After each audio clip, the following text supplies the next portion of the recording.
Done हो गया, done हो गया भाई। अच्छा ये आप देखें कितने आसान आसान थ्योरी बेस्ड क्वेश्चन है भाई, कितने आसान आसान। लेकिन देखें ना, समझ ही नहीं आ रहा सर ये लिखूं, ये प्रैक्टिस करेंगे, आपकी आपकी कंफ्यूजन दूर होगी, उसके बाद जाके प्यारे बच्चों चीजें समझ में आएंगी। डन हो गया प्यारे बच्चों, क्लियर हो गया। आपने एक सवाल पूछा मेरे भाई कि हमने रिस्क क्यों नहीं लिखे, किसने पूछा मेरे भाई? आपने पूछा रिस्क क्यों नहीं लिखे। सर आपके लिए एक नया सवाल पहले वाले पेज पे, स्प्रिंग 2018, सिर्फ आपके लिए। जो सवाल पूछेंगे आगे सवाल होगा, जो आप सवाल पूछेंगे मैं रिटर्न में आपको एक सवाल दूंगा। Spring 2018 part B, briefly describe any 3 risk of material misstatement in case of significant related party transaction। 3 minute दे रहा हूं प्यारे बच्चों, मुझे आंसर चाहिए। वो कह रहे ब्रीफली मुझे डिस्क्राइब कर दे कोई भी 3 risk of material misstatement in case of significant related party transaction. जल्दी छेती छेती। Briefly describe, it means all the related party may not be identified by the management। दूसरा आइडेंटिफाई तो कर दिया है, may not be adequate।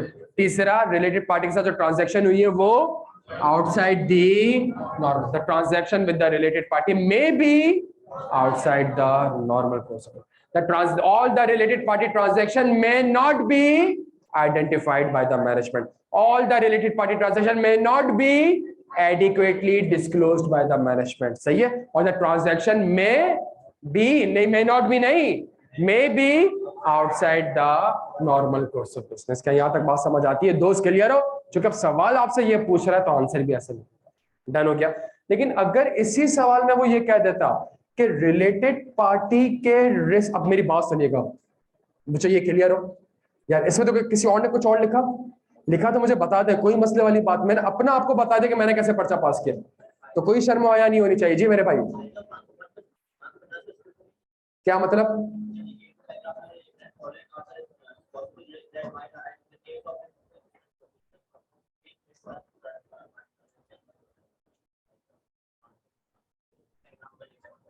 अभी देखिए ना, ये अब मेरी बात सुने, होता क्या है पता है, ये अभी 1-2 घंटे गुजरेंगे ना, अब आप चौड़े बनने लगेंगे मेरे सामने।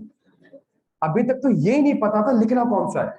दोस्त सुनिएगा, अभी तक तो, अब जब अब लिखना आ जाएगा ना, फिर क्या होंगे, फिर वो फजूल और सर आइजा 500, मैं कहूंगा आइजा 550 लिख दो। अगला सवाल आएगा सर आइजा 550 आगे 2 इन्वर्टेड कॉमास रिलेटेड पार्टी लिख दूं, मैं कहूंगा हाँ लिख दे। फिर अगला सवाल sir may not be identified IS-24 लिख दूं, मैं कहूंगा ये यूजलेस चीज है। ये असल चीज क्या है? आपका कंटेंट। ब्रीफली डिस्क्राइब, दोस्त नाराज नहीं होना, सही है, ब्रीफली डिस्क्राइब 3। अब वही वाली बात ना, वो लेटर के अंदर क्या लिखना है किसी को नहीं पता। जहां सीख गया ना लेटर लिखना, सर वो 2 करके कुछ लिखना है कि नहीं लिखना, यार ये यूजलेस फ्यूटाइल, दफा करें इसको। The main thing is your content. There are following are the risk of material misstatement. पहला, all the related party transaction may not be identified by the management. दूसरा, may not be adequately disclose the transaction with the RP, may be 3 number का है, खुद कह रहा है briefly full stop. जो पहला पैराग्राफ भी लिखा है उसकी भी जरूरत नहीं, पॉइंट आपने लिखा, आगे बढ़ो। डन हो गया प्यारे बच्चों? अच्छा, लेकिन अभी हम क्या सीख रहे हैं, सवाल कैसा आता है और लिखना क्या है, अभी हम ये सीख रहे हैं प्यारे बच्चों। डन हो गया? अच्छा जी,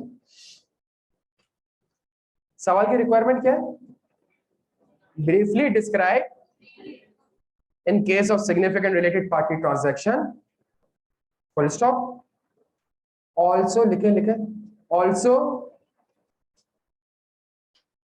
also state the audit procedures against those risks। Also state the audit procedures against, जल्दी against those risks। और सवाल अब 3 नंबर का नहीं है, सवाल अब 10 नंबर का। लिखें जल्दी, लिखें बेटा, आ जाना।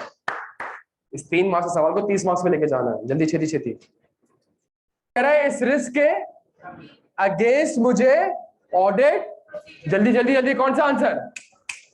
हाँ जी, मैं कहूंगा ये जो पहला रिस्क मैंने आइडेंटिफाई करा इसके अगेंस्ट ये प्रोसीजर, दूसरा रिस्क आइडेंटिफाई करा उसके अगेंस्ट ये प्रोसीजर, तीसरा रिस्क आइडेंटिफाई करा उसके against.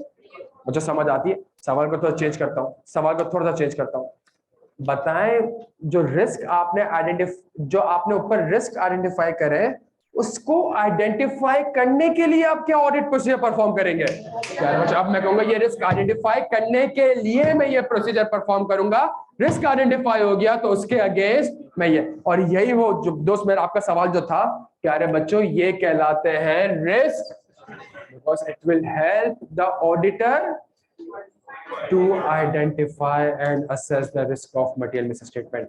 These procedure will help the auditor to identify and assess the risk of. ये प्रोसीजर इस रिस्क के अगेंस्ट किए जाते हैं to obtain sufficient appropriate audit evidence. क्या यहां तक बात समझ आ रही है प्यारे बच्चों? जहां सवाल वो घुमाएगा आंसर आपका, अभी कोई सिनेरियो बेस्ड क्वेश्चन नहीं किया हमने, अभी हमने सिर्फ कोई सिनेरियो बेस्ड क्वेश्चन नहीं करा, कोई ड्राफ्टिंग नहीं करी, अभी तो सिर्फ ये खेल रहे हैं हम कि क्या लिखना है क्या नहीं लिखना। जब ये हम सोच रहे हैं, इससे आपके लिए अब ये आसान होगा, सुनिएगा मेरी बात, आपके लिए अब ये सब्जेक्ट आसान होगा। लेकिन अगर इस चीज के ऊपर हम मेहनत नहीं करते, आपको ये चीज कभी मुश्किल और आप कहते हैं बड़ा आसान टॉपिक है, आसान टॉपिक हो, ये पेपर में जब सवाल आता है ना, 10 मिनट तक सोचते रहते हैं कि लिखना क्या। समझ आ रही है बात? बड़ा एक्टिव रहना है इसके ऊपर। चले